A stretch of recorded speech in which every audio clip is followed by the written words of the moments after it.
I'd like to introduce you to the stage somebody in a company that's been with us for a number of years now. So please put your hands together for Michael Nettersheim of European Circular Bioeconomy Fund. Hey, Michael. Thank you. I'm doing fine.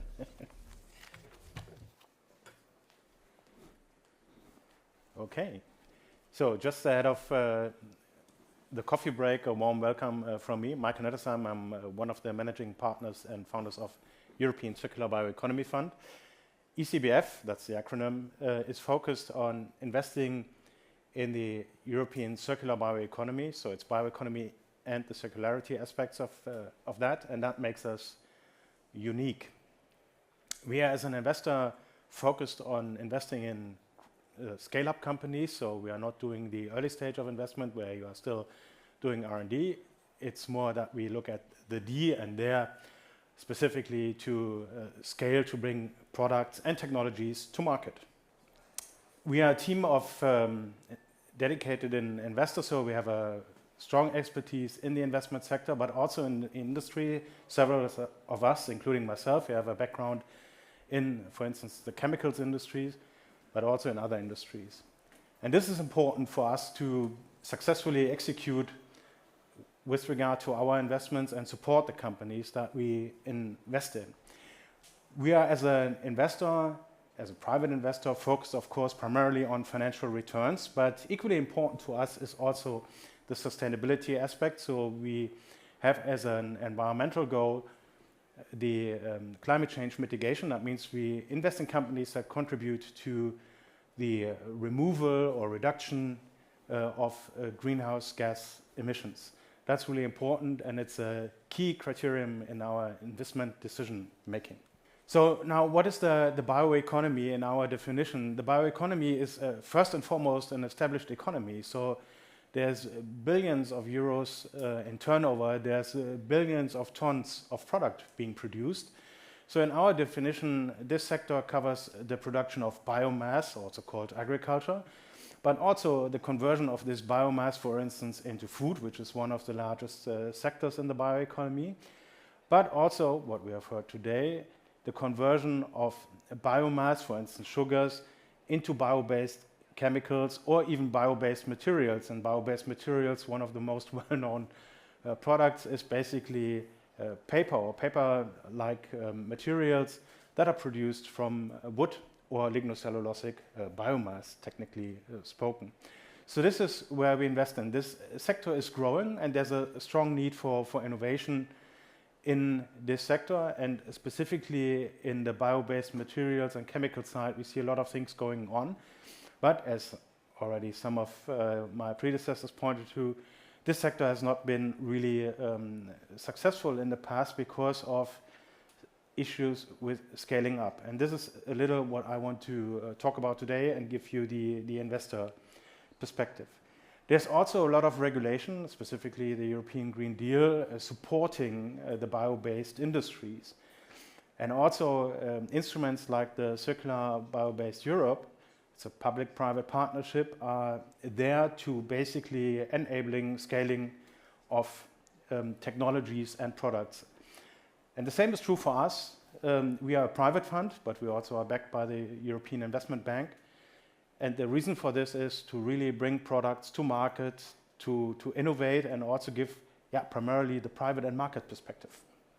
So when you look at the overall sector, the first thing that we intend to do is, of course, we want a transformation of our industries away from using fossil resources.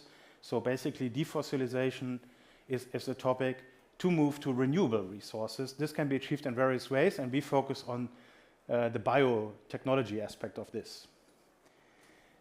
As I mentioned before, fossil-based products can be replaced, for instance, with cellulosic products in packaging. It's, for instance, paper-like products. Textiles can also be used to or made from cellulosic materials, but not only from cotton, but also from alternatives. Again, here, lignocellulosic materials can be a source. And of course, we look into other sectors like construction. Wood is very often used, has been used in the past centuries a lot, and it's now a revival because you can make lightweight construction with a much better carbon footprint. And also we focus on novel products. So I mentioned we invest also in the ag and food tech sectors. And here we primarily invest in technologies that support not only the reduction of greenhouse gas emission, but in general also improve the footprint of such technologies, specifically with regard to, for instance, biodiversity. So we look in bio-based solutions, for instance, bio-based pesticides to replace chemicals. Then there's the circularity aspect that's also important. So the valorization of waste streams can be a huge source of value creation in the bio-based economy. And there are a lot of technologies that enable this, and they are coming now more and more on stream to scale, and we have been investing in those, and we expect that there's more to come for us to invest. For instance, one of the companies here from the Netherlands is refining orange peels, where orange peels is a waste stream from Dutch supermarkets, and you can refine them into food ingredients that can then be used in bakery applications and many other things. One key element, though, is also mentioned by Jim Platt from DMC, is the new technologies in fermentation to produce bio-based chemicals. I think there are several key drivers that will support this industry going forward, and I think we are still at the beginning of this curve of efficiency. So first and foremost, there's a lot more biological data being produced. Each day, researchers record new data. And we all know this is the basis for what we call today artificial intelligence. The second thing is you cannot make much more out of it if your computing power doesn't increase. So computing power is also ramping up. We know this from the news. So all these new chips enable us to do more things faster, to process much bigger amounts of data. And this combined is a huge source of innovation and will be a huge source of innovation. You can much more specifically tune your microorganisms to produce products much more efficiently at much higher yield in a much shorter time. And I think this is offering tremendous potential in the industry. On top of that, there's also new technologies in fermentation arising, which also will reduce costs. So one of the buzzwords among the people in fermentation is continuous fermentation. Right now you just do it pot by pot, but continuous fermentation will take you to where the chemicals industry that has been optimized over decades is already today. And last but not least, all of this will, from a sustainability perspective, enable us to capture greenhouse gases, so primarily CO2. The bio-based industries rely on CO2 as a feedstock, CO2 from the atmosphere. And at the same time, it will also support us in adapting to climate change. I think this is even more urgent because what we already experience today are the consequences of climate change, and we need to adapt to this much earlier, and specifically in the bio-based industries, because our feedstocks are bio-based.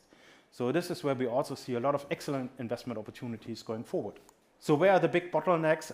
And these are specifically when you look into bio-based fermentation in the value chain. So you have to, as an innovator, think about holistically the value chain, but you also have to think about there's no green premium, as we have heard already this morning.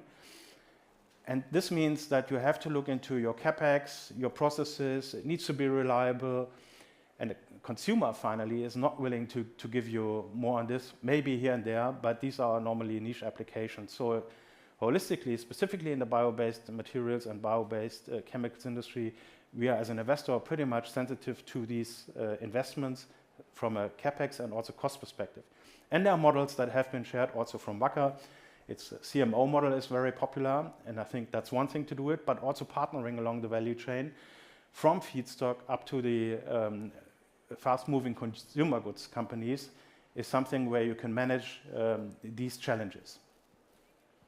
And this is where we come into play as ECBF. We, as an investor, we are backed not only by the European Investment Bank that I already mentioned, but we are a private fund, and that means there's much more private capital in this than public capital. And we are backed by corporates like Nestlé, Nesté, but also Corbion and many others. And we also have a broad network in the industry beyond our LP base. And we are working all together with the portfolio companies, but also with these industrial players to leverage industry knowledge, industry insights to make successful investments and finally help you to scale and bring your products to market. And all of this is, and that's one of the fields of our expertise, is supported by a very good sustainability framework where we can help you to make sure that your products really contribute to mitigating the challenges that we have today and to adapt to climate change, but also to remove greenhouse gas emissions. There's more needed, there's more capital needed, and I hope that the European Commission will announce new programs. They are currently rewriting their bioeconomy strategy to be released later this year, so we expect that there's hopefully some more announcements to support the sector and to scale. And as I said, there's no green premium, so we need to find ways to bring these products to the market, and this requires some public or even more public support to accelerate this. And when you look globally, I think the US has their issues. That's now the opportunity specifically for Europe to basically have an advantage and to outpace the others. That's it. Thank you.